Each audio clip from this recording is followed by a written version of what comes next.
Good morning. Myself Dr. Shweta Acharya from Government College Kota, and today we are going to discuss about ultraviolet spectroscopy. This topic is included in Organic Chemistry of BSc Part 2 of Kota University.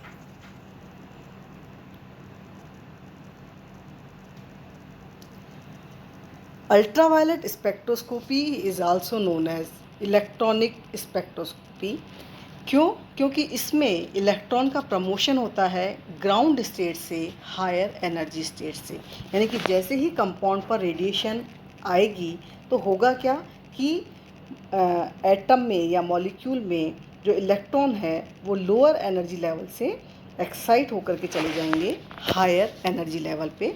इसीलिए हम इसे electronic spectroscopy भी कहते हैं। इसका उपयोग किन में होता है? ऐसे मॉलिक्यूल्स जिनमें कॉन्जुगेटेड डबल बॉन्ड हो या फिर एरोमेटिक कॉन्जुगेशन हो, तो उस स्ट्रक्चर का पता लगाने के लिए इस स्पेक्ट्रोस्कोपी का उपयोग किया जाता है। वेवलेंथ इसका रीजन जो है वो है 200 नैनोमीटर टू 400 नैनोमीटर, और 400 नैनोमीटर से 800 नैनोमीटर की जो रेंज है दैट इज़ विजिबल रीजन। वहाँ पर विजिबल रीजन में एब्जॉर्प्शन होता है। तो ऐसे कंपाउंड जिनमें कि मल्टीपल बॉन्ड हैं वो 200 से 800 नैनोमीटर के रीजन में एब्जॉर्प्शन करते हैं, और इलेक्ट्रॉन का ट्रांजिशन होता है हायर एनर्जी लेवल पे। कि कौन से रेडिएशन का एब्जॉर्प्शन होगा ये डिपेंड करता है मॉलिक्यूल का स्ट्रक्चर कैसा है और एब्जॉर्ब्ड रेडिएशन की वेवलेंथ क्या है इस पर।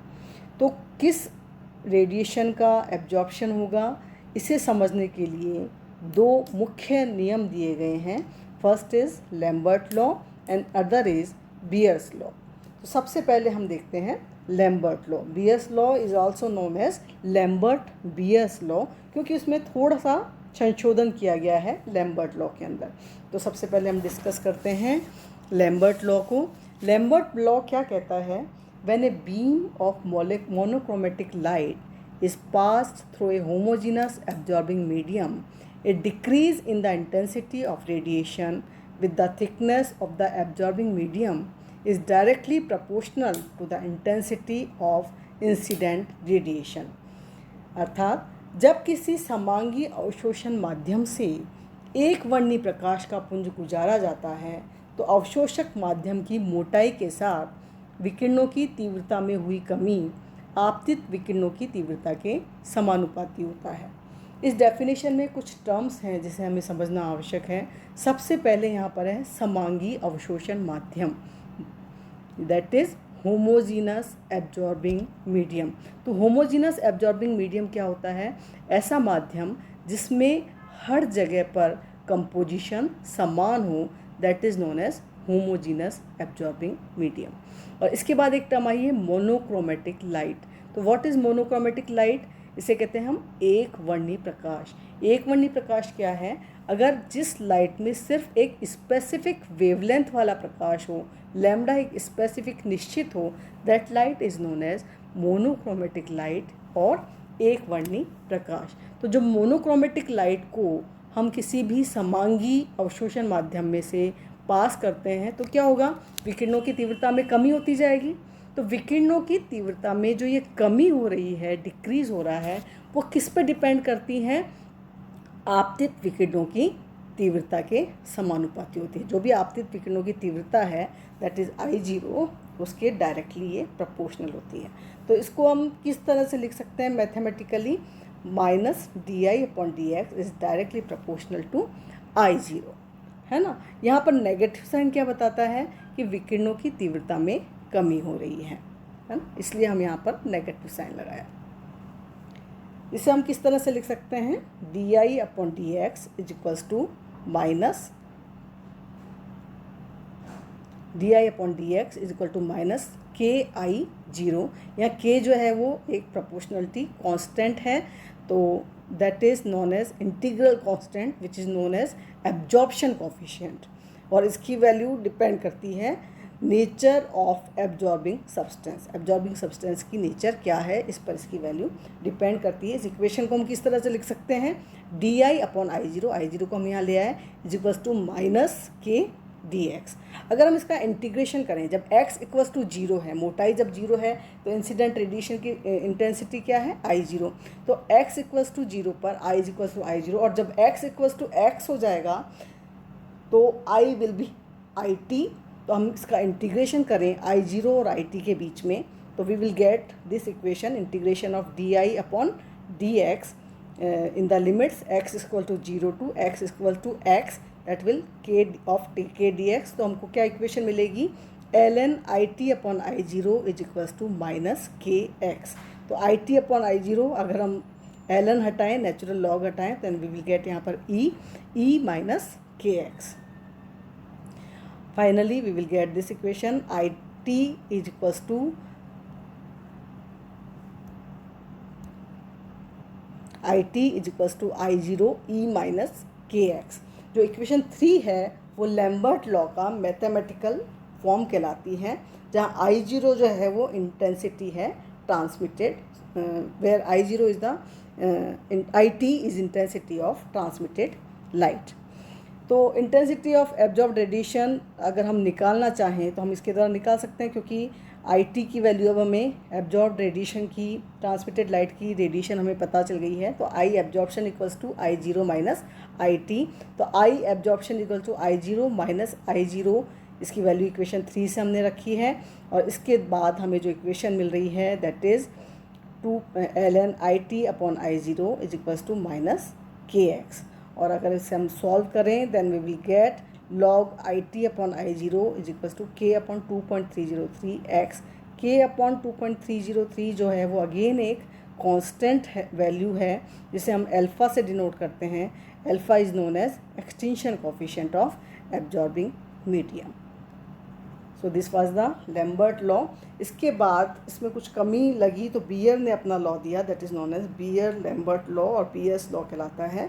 इस नियम के अनुसार यदि किसी एक वर्णी प्रकाश के पुंज को किसी अवशोषक पदार्थ के विलयन में से गुजारा जाए तो अवशोषक विलयन में तय की गई दूरी के साथ विकिरणों की तीव्रता में हुई कमी आपतित विकिरणों की तीव्रता के साथ साथ विलयन की सांद्रता के भी समानुपाती होती है। यानी कि इसमें क्या चेंज किया, इंटेंसिटी ऑफ रेडिएशन के साथ साथ यहाँ पर विकिरणों की कंसंट्रेशन को भी, सांद्रता को भी इसने अपने साथ लिया है। तो हम इसे किस तरह से रिप्रेजेंट कर सकते हैं, minus di upon dx is equals to I0 C, इस तरह से लिख सकते हैं। अगर हम यहाँ पर कांस्टेंट हटाएं, समानुपाती का निशान हटाएं, then we will get k dash. k dash is integral constant, इसे हम मोलर एब्जॉर्प्शन कोफिशिएंट भी कहते हैं, जो कि एब्जॉर्बिंग मीडियम की नेचर पर डिपेंड करता है। और C क्या है यहाँ पर, सॉल्यूशन की मोलर कंसंट्रेशन, यानी कि हमने इंटेंसिटी के साथ साथ यहाँ क्या लिया है, कंसंट्रेशन भी लिया है। अगर हम ये देखें x इक्वल्स टू 0 पर I इक्वल्स टू I0, तो x इक्वल्स टू x पर I will be IT। Next हम लें, इसको इंटीग्रेशन करें हम, तो di अपॉन I का लिमिट्स I0 IT लिमिट्स में अगर हम इंटीग्रेशन कर रहे हैं then we will get this equation. And finally इसे हम सॉल्व करेंगे, then we will get ln IT upon I0 is equals to minus K dash C x. अगर हम ln को नेचुरल लॉग को कन्वर्ट करें then we will get 2.303 log IT upon I0 is equals to minus K dash C x. और अब हम इस constant को यहाँ ले जा रहे हैं नीचे, के डैश के नीचे, ये पूरा एक कांस्टेंट हो जाएगा, that is known as epsilon. Epsilon is K dash upon 2.303, also known as molar extinction coefficient और मोलर एब्जॉर्प्टिविटी हम इसे कहते हैं। अगर हम C की वैल्यू 1 रख दें, C इज़ 1 ग्राम मोल और x equals to 1 centimetre, then we will get log IT upon I0 is equals to minus epsilon. और अगर हम यहाँ पर से उल्टा कर दें तो ये नेगेटिव साइन हट जाएगा, that is epsilon equals to I0 upon IT। Log IT upon I0 is known as absorption, जिसे हम एब्जॉर्प्शन भी कहते हैं।